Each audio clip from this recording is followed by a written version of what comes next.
we've heard the term conscious consumer, but my next guest says now is the time for big business to follow the lead of its customers and work to make an impact that goes far beyond the bottom line. He's John Mackey, CEO of the multi-billion-dollar retailer Whole Foods and co-author of Conscious Capitalism, Liberating the Heroic Spirit of Business.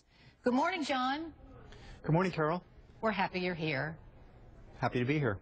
Before we get into the book, and it sounds like a great book, I'd like to address something you said about ObamaCare, the president's health care plan. You initially labeled the Health Care Act a form of socialism, and then on NPR you called ObamaCare fascism. Why did you decide to change the terminology?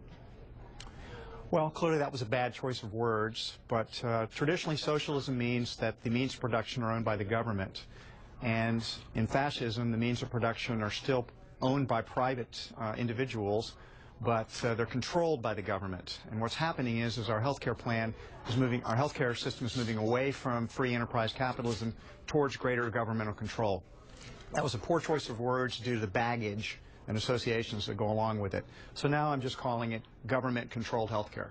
And you realize when you say fascism, it brings up Nazi Germany and all sorts of things, and we really want that kind of language out of our public forum at the moment, don't we? Apparently can't use that word in America any longer. It's taboo.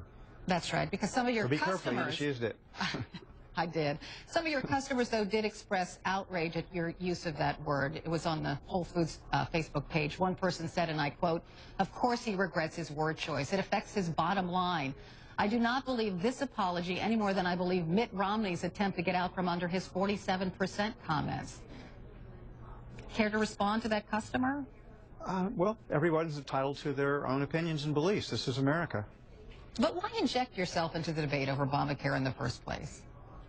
Whole Foods has 73,000 team members that we provide insurance for, and these changes in the laws greatly affect us. It's raising our costs. It's making us more difficult to provide the insurance at affordable rates to our team members. So I'm trying to protect them as well as I can. I think, though, that many of your customers probably wouldn't agree with you since, I don't know, you kind of run a store that appeals to the more liberal in America in some ways. I don't understand what your question or your point is. I'm just saying some people feel Whole Foods is a politically correct grocery store because you sell organic goods, or you're into health, et cetera, and some of your customers might be taken aback because of that. They might be. I mean, Whole Foods is a very diverse company. We have multiplicity of opinions. Again, we're the United States. We have freedom of speech. We're democracy. We need to have a variety of opinions shared in order for us to remain a vital and prosperous country. So I want to talk about your book now because some of the points you outline are quite good. You call it conscious capitalism. Can you explain what you mean by that? Conscious capitalism is a better way to do business. It's a way to recognize that every business has the potential for higher purpose beyond just the bottom line, beyond just making money.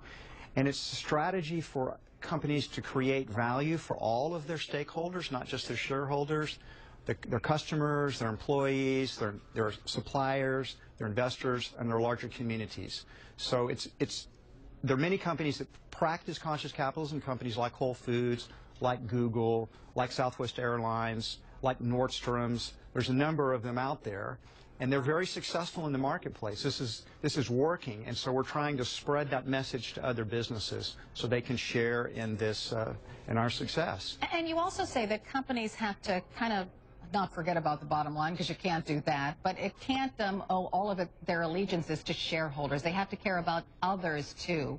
What do you mean by that? A simple example might explain it. You take a retailer like Whole Foods Market. Our way we're successful is that we take care of our team members. We make sure that our employees, our team members, are happy in the workplace, they're flourishing, and then they go and take care of the customers. And then if we have happy customers, the business flourishes, and that results in happy investors.